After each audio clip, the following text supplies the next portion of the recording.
하나님 주신 말씀 어제와 동일합니다. 데살로니가전서 1장 1절 말씀 한 구절 말씀 함께 봉독하도록 하겠습니다. 바울과 실루아노와 디모데는 하나님 아버지와 주 예수 그리스도 안에 있는 데살로니가인의 교회에 편지하노니 은혜와 평강이 너희에게 있을지어다. 아멘. 하나님의 은혜가 여러분의 삶 가운데 함께하기를 주님의 이름으로 축복합니다. 크게 하면 아멘 해보겠습니다. 축복합니다. 네. 편지를 쓰거나 인사말을 할 때는 가장 좋아하는 말을 많이 합니다. 여러분 기도할 때 하나님을 가장 먼저 높이죠. 그렇죠? 하나님을 높이고 그리고 하나님께 회개하고 그리고 기도하고 감사하고 그리고 하나님께 간구하고 그리고 마지막에 뭐하죠? 예수 그리스도의 이름으로 기도합니다. 아멘으로 기도를 마무리하지 않습니까? 기도를 보면 여러 가지 요소가 들어가는데 가장 먼저는 하나님을 높이는 겁니다.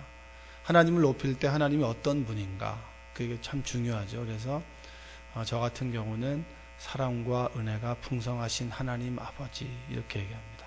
하나님 아버지 이렇게 얘기를 하고 은혜와 사랑 얘기합니다. 좋아하는 문구가 있고 그리고 어떤 아직까지 잊을 수 없는 것은 대표 기도를 하는 어떤 장로님이 계셨는데 하나님이 너무 좋았어요. 그래서 5대양 6대주를 높이면서 기도를 하다가 그 높이는 그 시작 서두만 약 한 5분 내지 한 7분 정도 됐던 것 같아요. 그러다가 기도 중간에 공예배 시간이 정해져 있지 않습니까? 담임 목사님께서 나오셔서 종을 땡 쳐서 그냥 하다 말았던 그런 기억이 있는데 바울이 그 데살로니가인의 교회에 있는 그 사람들에게 편지를 보내는 가장 첫 문장입니다. 그래서 제가 한 구절을 어제와 오늘 이틀로 나눠서 하고 있는데 여기에서 잘 보면 이 1절에는 사도라고 하는 구절이 없어요. 이 바울은 늘 컴플렉스처럼 가지고 있었던 게 있습니다. 나는 하나님의 사도된 바울이다 라고 하는 얘기인데 데살로니가인의 편지의 서두에 보면 그런 사도라고 하는 구절이 없습니다. 왜 없을까요? 데살로니가인들은 바울을 그만큼 신뢰했다는 얘기입니다. 신뢰하는 사람에게 내가 사도야, 난 목사야 라고 얘기를 할 필요가 없는 거예요. 그래서 이 구절에는 사도된 바울이라고 하는 그런 구절이 없어요. 그 대신에 무엇이 있느냐? 바울과 실루아노와 디모데, 우리 전도자들은 하나님 아버지와 주 예수 그리스도 안에 있는 늘 하나님을 아버지로 모시고 예수님을 구세주로 모신 그 예수님 안에 있는 사람들, 흔히 교회라고 여겨진다. 그 사람들에게 권면하는데 그것이 무엇이냐? 은혜와 평강이 너희에게 있을지어다. 할렐루야. 한번 따라서 해볼게요. 은혜와 평강이 너희에게 있을지어다. 자, 바울이 제일 좋아했던 말 이 두 구절이 이 두 단어예요. 사실은 여러분이 평생 주님께서 부르실 때까지 우리가 천국에 들어갈 때까지 은혜라고 하는 말을 얼마나 알 것이며 이 평강을 얼마나 누리며 살 것인가. 여러분 우리나라는 명사가 그렇게 발달해 있지 않아요. 내가 너를 사랑한다 라고 하면 그 사랑이 다 달라요. 어떤 사람은 하나님의 사랑을 얘기하는 사람이 있고 어떤 사람은 아버지가 나를 사랑했던 그 따뜻한 마음을 생각하는 사람이 있고 어떤 사람은 친구 간의 사랑을 생각하는 사람이 있고 어떤 사람은 그냥 금을 긋는 사랑을 생각할 수도 있습니다. 히라보나 히브리어는 명사가 발달해 있어요. 그래서 이 은혜라고 하는 말을 평생 동안 깨달으며 그 의미를 얼만큼 깨닫느냐에 따라서 우리의 신앙이 성숙해질 수 있다. 그래서 바울은 이 두 단어를 좋아합니다. 서신의 서두에 보면 은혜와 평강을 많이 얘기해요. 그냥 우리는 쑥 지나치지만 은혜와 평강을 이해함에 따라서 우리의 신앙의 깊이가 깊어질 수 있다라고 하는 겁니다. 저는 담임 목사님과 인연이 깊어요. 여러분들보다 더 깊은 사람도 있고 길이로 따지면 더 깊지만 날수로 따지면 별로 안 돼요. 여러분들은 오래 봤지만 저는 띄엄띄엄 오래 봤기 때문에 목사님과 이야기하다가 제가 굉장히 감동을 받은 그 이야기가 있었는데 얘기하지 마세요. 아시겠죠? 캄보디아 선교를 지금 하시는데 여러분들 선교한다 그러면 대부분 반응이 왜 우리나라에도 가난한 사람 많은데 왜 그렇게 시간과 물질을 들여서 해외에다 합니까? 라고 얘기하는 게 대부분 1번 레파토리입니다. 그런 이야기 하시는 분 회개하는 은혜가 있길 바랍니다. 아멘. 네, 그런 분들은 국내에도 안 해요. 저 사람이 불쌍한 줄 알고 내가 불쌍한 거 아는 사람은 해외에 있든 국내에 있든 다 선교하지만 그 은혜를 모르면 선교 안 하죠. 그 선교 이야기가 나오다가 어떻게 그걸 하게 됐어요? 라고 물었을 때 한마디로 대답했어요. 은혜가 커서 은혜 갚으려고 한다고. 근데 그 말이 너무 좋았어요. 은혜 갚으려고 한다. 그 은혜가 얼마나 크길래. 어떤 사람은 은혜를 모르고 살아가는 사람도 많은데 어떻게 하나님의 은혜가 얼마나 크길래 그 은혜를 갚기 위해서 이역만리 먼 곳에 있는 생면부지의 그 땅에 학교를 짓고 그리고 그것을 위해서 기도하고 물질과 시간을 들여서 그것을 개척할까. 하나님께서 정말 크게 쓰시는구나.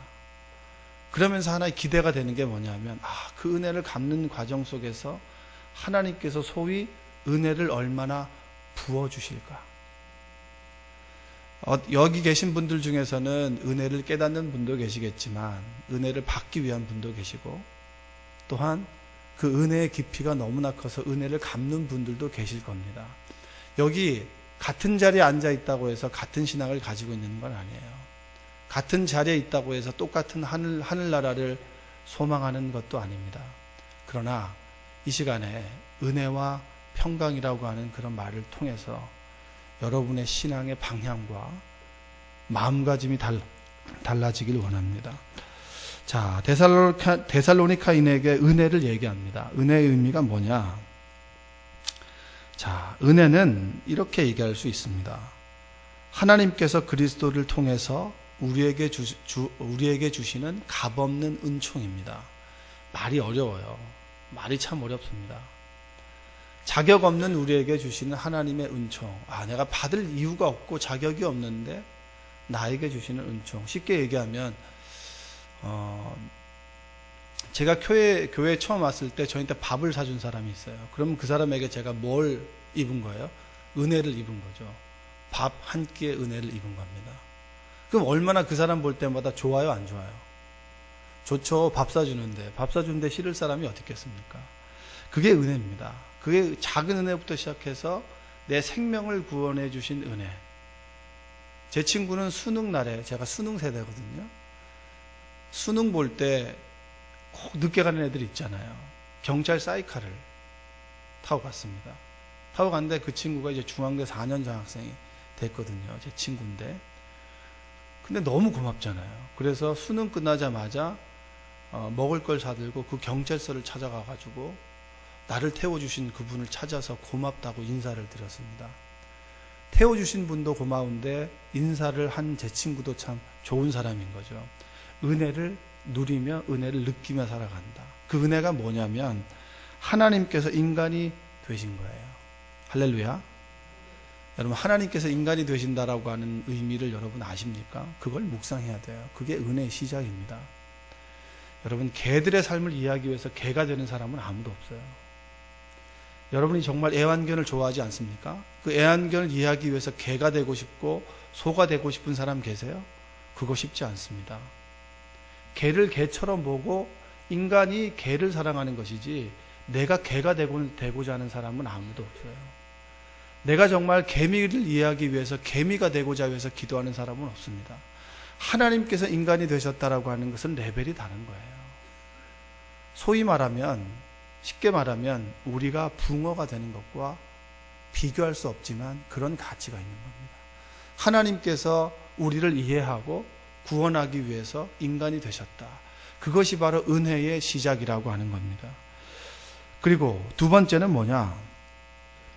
우리의 죄를 대신해서 죽으셨다. 여러분, 예수님께서 우리의 죄를 위해서 죽으셨죠. 많은 사람들은 그 이야기할 때 그냥 나는 있고 예수님께서 한편의 연극을 본다. 예수님께서 이 땅에 임하셔서 한편의 연극을 하셨다라고 생각합니다. 예수님께서 인간을 위해서 죽으셨다라고 하는 것 속에서 나의 참여가 없고 그리고 그 의미를 잘 몰라요. 여러분, 예수님께서 나의 죄를 위해서 죽으셨다라고 하는 것이 가슴 깊이 깨달아지는 사람은 구원받은 사람입니다. 할렐루야. 그런데 그것이 깨달아지지 않고 그냥 예수님께서 죽으셨구나, 나는 나다라고 존재하는 사람은 구원의 깊이 그리고 은혜의 깊이를 모르는 사람입니다. 여러분, 가만히 한번 생각해 보세요. 수많은 종교가 있습니다. 저는 동남아시아를 많이 가봤는데 거기 보면 코끼리부터 시작해가지고 참 다양한 우상들이 있습니다. 그리고 일본에는 가는 곳마다 우상이 있어요. 그 닭고야끼인가 팔다 보면 고양이가 왔다 갔다 하죠. 그것도 우상입니다. 한번 생각해 보면 그들이 믿는 우상이 나를 위해서 무엇을 해주었나? 우리가 기독교를 믿고 예수님을 믿는 것은 어떤 종교의 교주가 예수님과 전혀 다르기 때문에 우리 예수님을 믿는 겁니다. 석가모니는 참 위대한 인간일 수 있습니다. 그리고 인간이 어떤 사람인가를 깨닫는 아주 좋은 사람이죠. 그러나 그가 나를 위해 죽지 않았어요. 그래서 석가모니를 그렇구나, 그렇게 생각하지만 전 그를 믿지 않습니다. 예수님께서 나의 죄를 위해서 죽으셨다라고 하는 것, 하나님께서 인간이 되셨는데 그 인간이 나를 위해서 죽었다라고 하는 것만큼 감동적인 건 없어요. 부모가 자식을 위해서 죽을 수 있다, 여러분, 그거 쉽지 않습니다. 그러나 내가 낳았기 때문에 가능은 합니다. 시도할 수는 있겠죠. 그런데 나를 모르는 분이 나를 위해서 죽으셨다라고 하는 것, 그것이 여러분 다른 종교와 비교할 수 없는 우리가 믿는 예수님, 하나님의 차별성이라고 하는 겁니다. 그게 은혜예요. 나를 위해 죽으셨다. 나를 위해 죽으셨다. 한번 고백해 볼까요? 나를 위해 죽으셨다. 이것이 깨달아지는 은혜가 있기를 주님의 이름으로 축복합니다. 죽으셨는데 내 죄가 사해졌다. 여러분, 성철 스님 아시죠? 불교는요, 두 가지의 어떤 큰 그 논쟁이 있습니다. 도노돈수, 도노점수라고 있습니다. 이 도노돈수, 도노점수가 있는데, 이 도노돈수라고 하는 것은 인생의 깨달음이 단박에 깨달아진다라고 하는 겁니다. 단박에 깨달아지는 것이고, 그리고 인생의 깨달음이 점점 서서히 깨달아지고, 그리고 훈련을 통해서 우리가 성인의 반열에 들어간다라고 하는 그런 이 두 가지의 논쟁이 계란이냐 아니면 닭이냐, 이 얘기가 지금 불교계에 계속 돌고 있는데요. 제가 불교 얘기를 드리려고 하는 게 아니라 그거에 대해서 인간의 모든 깨달음은 단박에 깨달아진다라고 주장한 사람이 성철 스님인데, 그분이 평생 동안 인간이 어떤 존재인가를 연구한 사람이에요. 그리고 돌아가실 때 이런 얘기했습니다. 우리는 그분의 수행을 따라가지 말고 가르침을 딱 들으면 돼요. 그러면 아주 기독교적입니다. 뭐냐면 수미산을 덮은 죄업이 하늘을 가득 채웠다라고 합니다. 평생 동안 깨달음을 추구했던 사람의 마지막의 이야기가 뭐냐면 내 죄가, 수미산이라고 하는 것은 불교에서 보면 정말 큰 거대한 산을 이야기하는 겁니다. 나의 죄가 그 산보다 더 높다. 그 산을 가득 채울 만큼 내가 죄가 많은 사람이다. 여러분, 이것이 깨달아지는 것이 은혜입니다. 내가 하나님 앞에서 얼마나 큰 죄인인가,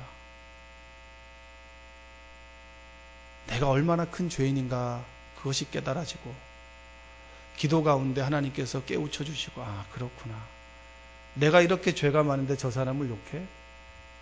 내가 늘 저 사람 어떻게 사람이 저렇게 살 수 있고 어떻게 저렇게 나한테 대할 수 있는가 라고 했던 비난의 화살이 나에게 돌아오고, 말씀 앞에서 나를 비추어 보고 말씀의 거울로 화장하듯이 늘 나를 고치고, 그리고 그 말씀 앞에 무릎 꿇고 하나님 회개합니다. 제가 하나님 말씀 앞에 올곧게 살지 못했습니다. 하나님 용서하여 주옵소서. 말씀의 거울 앞에서 늘 나를 비추어 보고 회개하고 돌이키고, 그리고 그렇게 살지 못했습니다 라고 얘기하는 것이 뭐냐면 은혜라고 하는 것입니다. 새벽에 나와서 우리가 늘 기도해야 될 때 빠지지 말아야 될 것이 무엇입니까? 주신 말씀의 거울에 나를 비춰보는 거예요. 내가 정말 은혜를 안고 살아갈 수 있는가? 내가 은혜 받았지만 은혜를 잊고 살아가는 것이 우리 사람인데, 그 은혜를 내가 얼마나 갖고 살아가고 있는가? 하나님께서 인간이 되셨고 그 인간이 되신 그 하나님께서 나를 위해 죽으셨다. 근데 죽으신 것만도 대단한데 나의 죄를 사할 수 있는 길이 열렸다. 할렐루야. 그래서 예수 그리스도가 복음입니다. 할렐루야. 예수를 영접하고 예수를 믿는 여러분들 되시기 바랍니다. 그분의 온유하심과 겸손함을 날마다 닮아가고 그분의 말씀 앞에서 나를 비춰보고 나의 인격이 날마다 변해갈 수 있는 은혜가 여러분의 삶 속에 있길 원합니다. 왜 바울이 은혜를 얘기합니까? 그는 예수님을 전할 자격이 없는 사람이에요. 예수 믿는 사람을 죽였던 사람입니다. 죽인 사람이 전하게 되는 것만큼 극적인 이 드라마틱한 반전이 어디 있겠습니까? 그러면 바울이 무릎 꿇을 때마다 내가 예수를 믿는 사람을 죽였고 스데반을 죽인 그 장소에 가장 앞에 있었던 사람이 바울인데 그 바울이 예수를 전하게 되었습니다. 얼마나 큰 은혜입니까? 그는 무릎 꿇을 때마다 하나님의 은혜를 이야기할 수밖에 없었고 하나님의 은혜를 찬송할 수밖에 없었다라고 하는 겁니다. 여러분, 은혜의 깊이를 깨닫는 여러분 되시기 바랍니다. 은혜 하면 가슴이 뭉클하고 그 은혜를 내가 또 잊었구나. 내가 그 은혜를 잊고 교만하게 살고 있구나. 내가 좀 가지고 있다고, 내가 조금 배웠다고, 그리고 내가 좀 다른 사람의 앞에 있을 때 이름값 좀 가지고 있다고 얼마나 교만하고 날뛰고 살았는가. 여러분만 모르고 사람들은 다 압니다. 내가 얼마나 교만한지. 하나님께서는 더 잘 알고 계십니다. 그런데 그런 나에게 오늘도 기회를 주시지 않습니까? 하나님의 사랑이 뭡니까? 은혜가 뭡니까? 날마다 기회를 주시는 하나님 앞에 내가 무릎 꿇을 수밖에 없는 것. 그것이 바로 은혜라고 하는 것이죠. 여러분, 은혜의 깊이를 깨닫고 그 은혜 가운데 살아가시기를 주님의 이름으로 축복합니다. 그리고 이제 바울은 은혜와 평강이 너희에게 있을저다 라고 하면서 은혜 다음에 평강을 얘기합니다. 하나님의 은혜를 깨닫게 되면 우리에게 주어지는 것이 평강입니다. 평화. 이 평강이라고 하는 것은 에이레네라고 하는 뜻인데 이렇게 생각하면 돼요. 이 상황 속에서는 전쟁이 있습니다. 여러분 집에서 그럴 일은 없겠지만 부모 자식 간에 언쟁이 있는 가정도 덜어 있으시죠? 그리고 여러분 늘 싸우시지 않겠지만 뭐 옆집에서 이렇게 큰 소리가 날 때도 있지 않습니까? 그렇죠? 윗집에서 싸우는 소리가 날 때도 있지 않습니까? 그럴 때 보면 그 큰 소리가 멈추는 게, 이 전쟁이 멈추는 게 평강이에요. 작게는 부부싸움, 부모 자식 간의 언쟁, 그리고 크게는 총칼을 가지고 싸우는 민족과 민족의 대립이 멈춘 상태가 평강입니다. 근데 이 평강을 이 바울은 어떻게 얘기하냐면 하늘 위에서 내려오는 평화, 하늘 위에서 내려오는 평화라고 얘기를 합니다. 여러분 힘드신 그 시기를 살아가시는 분 계십니까? 힘든 어려움을 살아가는 분 계세요? 힘든 시기, 터널과 같은 시간을 살아가는 분이 계시다면 오늘 수요 예배 나오십시오. 제가 그 하나님 주신 말씀이 있어서 그 말씀을 전하려고 합니다. 자, 마음이 힘들고 어려워요. 주님 전에 나와서 기도합니다. 문제는 해결되지 않았어요. 그런데 나에게 평안이 찾아와요. 그게 뭡니까? 평강이에요. 그건 내가 어떻게 할 수 없는 거예요.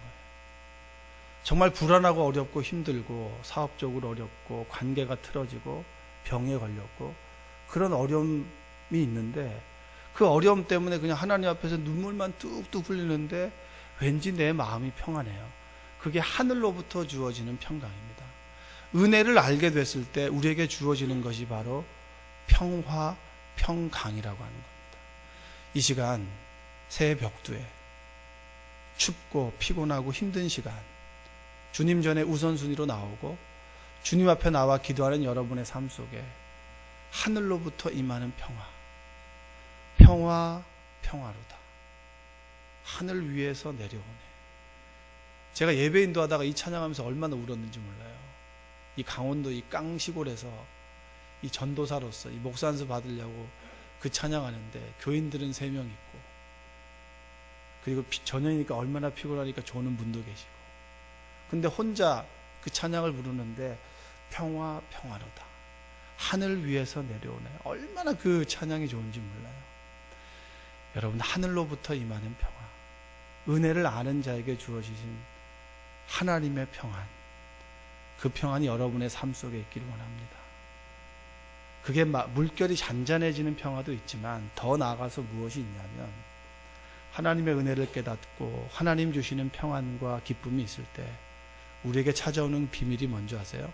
이 평화라고 하는 뜻 속에는 풍부함이라고 하는 뜻이 있습니다. 풍족함이라고 하는 뜻이 있습니다.